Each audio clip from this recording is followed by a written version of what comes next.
Ciudad de piedra duerme bajo la selva. Torres en forma de loto asoman entre raíces que muerden la tierra. Un foso del tamaño de un río lo abraza en silencio. Canales rectos cortan la llanura como cicatrices antiguas. En los muros, ejércitos de dioses baten océanos que no existen. Un día la gente se fue, o fue quedándose sin darse cuenta. Queda la piedra, queda el agua. Falta la pregunta. ¿Cómo se borra del mapa la capital de un imperio que pudo reunir a 1 millón de personas? Angkor no es un templo, es una megápolis del agua que creció durante 6 siglos en la llanura de Camboya, desde el siglo IX al XV. Los reyes Khmer dibujaron presas, diques y baráis, reservorios monumentales que domaban el monzón. El corazón visible es Angkor Wat, orientado al este, simétrico hasta la obstinación. El corazón verdadero es la red hidráulica que lo sostiene. Quien controla el agua, controla la cosecha, controla la lealtad. El templo promete eternidad. La ciudad, en cambio, promete trabajo. En la estación de lluvias, el cielo cae con furia. En la seca, el sol intenta borrar los lagos.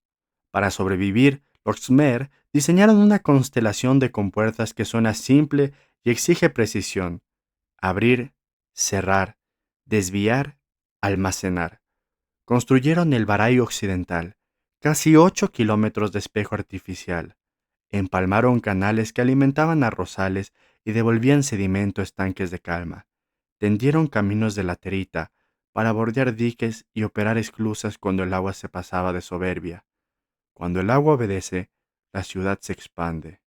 Cuando el agua decide otra cosa, la ciudad aprende a encogerse. Angkor Wat nace en el siglo XII bajo Suryavarman II. Es devoción, sí, pero también propaganda esculpida. Los bajos relieves prometen orden cósmico, pero su lectura política es terrenal. Si el rey sostiene el universo, sostendrá la cosecha. Cada piedra dice, este reino es estable. Cada canal agrega y además come 3 veces. De lejos, Angkor es geometría perfecta. De cerca es barro, manos y compuertas. Imagina el alba sobre esa llanura. Huele a tierra mojada y a humo leve. Campesinos revisan diques. Mujeres cargan cestas. Artesanos pulen areniscas. Monjes repiten mantras en claustros húmedos. Las barcas cruzan por debajo de puentes de piedra. Los mercados apilan arroz, pescado seco y frutas dulces. Hay niños jugando cerca de un canal. Hay capataces midiendo con varas el nivel del agua. Hay escribas registrando décimas de grano para el almacén real. 3 cosechas de arroz al año en tiempos prósperos suenan a milagro hasta que te preguntas, ¿qué pasa el primer año que la lluvia no llega a tiempo? La red magnífica, pero parchada con los siglos, dependía de mantenimiento constante. Un canal se asolva, otro se abre, un dique gana un palmo, una compuerta pierde estanqueidad. Todo funciona mientras el clima se porte como promete. Luego llegan décadas anómalas, monzones que parecen océanos cayendo del cielo, seguidos por sequías que vuelven quebradiza la tierra. Un sistema diseñado para desviar y almacenar lluvia normal empieza a fallar cuando la lluvia se vuelve anormal. La ingeniería aguanta mucho. Lo que no aguanta es la ilusión de eternidad. Pero el clima nunca actúa solo. La presión hidráulica se mezcla con fricciones políticas y cambios de fe. Las rutas comerciales prefieren otros puertos. Reinos vecinos tantean fronteras con campañas que no arrasan, pero interrumpen obras. El budismo, Theravada, gana terreno y con él otra estética del poder, menos monumental, más monástica, menos exaltar al rey como Dios, más invitar a la comunidad a acumular mérito. Nada de eso derriba templos, pero reconfigura presupuestos. Sostener diques gigantes es caro cuando la ideología y la economía miran a sitios distintos. La guerra acelera, la piedra resiste y entre ambas la administración se cansa. Ahora junta las piezas, monzones irregulares, canales que piden manos sin descanso, reformas religiosas que cambian prioridades, conflictos que interrumpen trabajos, rutas que se mueven hacia riberas con comercio vivo. Un año, las compuertas revientan y anegan barrios bajos. Otro, los arrozales no alcanzan y la corte tiene que racionar. Se improvisan desviaciones, se refuerzan taludes, se tapan brechas con prisa, y la prisa deja huellas, sedimentos fueras de sitio, zanjas torcidas, barro que invade compuertas. Una ciudad rara vez colapsa un martes, una ciudad se agota. Cuando decimos desaparecieron, imaginamos una evacuación de película. Angkor no fue así. La evidencia apunta a una migración por décadas, barrio por barrio, familia por familia. La gente fue siguiendo el agua útil y el intercambio seguro. La administración, los talleres y parte del ejército se movieron hacia núcleos más manejables, río abajo, cerca de puertos convenientes y riberas menos caprichosas. El centro monumental quedó cada año un poco más grande para los cuerpos que lo atendían. Las personas se van en silencio, las piedras no. Ese silencio no es vacío, es un registro lento. Las terrazas muestran cortes y recomposiciones. Los canales aparecen recanalizados sobre sí mismos como cicatrices apretadas. Los baráis guardan capas de sedimento que hablan de temporadas imposibles. Mientras tanto, el poder político juega a equilibrar. Si invertimos aquí, dejamos de sostener allá. Si reforzamos diques, desfallecen caminos. Si pagamos compuertas, faltan manos para templos. A un reino lo cansan menos los enemigos externos que la matemática de su propio tamaño. El templo ordena el cielo, la ciudad, mientras tanto, ordena el agua. Y sin embargo, Angkor Wat siguió recibiendo pasos.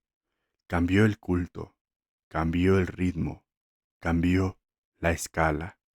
Hubo peregrinos, hubo monjes, hubo reparaciones mínimas en corredores donde el musgo agarraba como si tuviera memoria. Lo que hoy vemos como belleza, raíces que abrazan juntas, líquenes que pintan paredes, para un ingeniero Khmer habría sido alarma. Pero el templo sobrevivió por una razón simple. Es demasiado perfecto como para borrarlo. Aquí aparece un fantasma que se repite en sobremesas turísticas. Angkor se vació en una noche. Es una historia hermosa, útil para cuentos junto al fuego. La tierra dice otra cosa. Dice décadas. Dice familias que se mudan cuando el arroz rinde menos y el dique pide más manos de las que hay. También se instala el mito de la causa única, una inundación, una guerra, un capricho de los dioses. La ciudad responde con su archivo verdadero, los suelos, y escribe una frase más incómoda. Fueron muchas pequeñas cosas empujando en la misma dirección. Y sobre el supuesto de que los templos quedaron desiertos por siglos, la piedra protesta. Hubo continuidad de culto y de pasos. Lo que se retiró fue la administración, no el alma. Si borramos los adornos, queda una verdad más sobria y más útil. Mira de nuevo el foso que rodea Angkor Wat. El agua parece quieta, pero late. Así vivió la ciudad, creciendo cuando el monzón obedecía, ajustándose cuando no. Un año los diques resisten, otro piden más manos de las que hay. Un rey graba victoria sobre arenisca, un campesino marca su cansancio en el barro. Entre ambos, un funcionario hace cuentas, impuestos que no alcanzan, compuertas que sí o sí hay que reparar. tropas que vigilan caminos que ya no iluminan el comercio. Angkor no murió, cambió de orilla. ¿Por qué nos importa hoy? ¿Por qué nuestras ciudades también dependen de sistemas invisibles? Redes eléctricas, cadenas de suministro, agua potable, logística de alimentos. Cuando funcionan, parecen eternas. Cuando titubean, vemos las juntas. La lección de Angkor no es la selva siempre gana, sino la complejidad exige mantenimiento y adaptación. No basta con adorarlas en piedra, hay que repararlas en temporada, incluso si eso contradice el calendario político. Cuando la ideología corre más rápido que los diques pierden. Cuando el presupuesto se enamora del monumento y olvida la zanja se cobra su olvido. Piensa en el oficio que sostuvieron durante siglos: medir lluvias, leer canales, negociar con el barro. Cada ciudad tiene un idioma. El de Angkor fue el del agua. Ese idioma tiene verbos simples: llenar, vaciar, abrir, cerrar, y un sustantivo que nunca conviene olvidar: desgaste. El desgaste no es enemigo, es una carta que avisa que hay que volver mañana. Y si no volvemos mañana, vuelve la selva, no como castigo, sino como recordatorio de que el mundo no fue diseñado para nuestras agendas. Vuelve por última vez al amanecer de esta ciudad. El foso copia el cielo y hace creer que nada cambia, pero bajo esa calma hay compuertas que ya no giran. Hay diques que piden manos que ya están en otra ribera. Hay caminos de laterita que ahora son troncos. En esa quietud se escucha la historia real.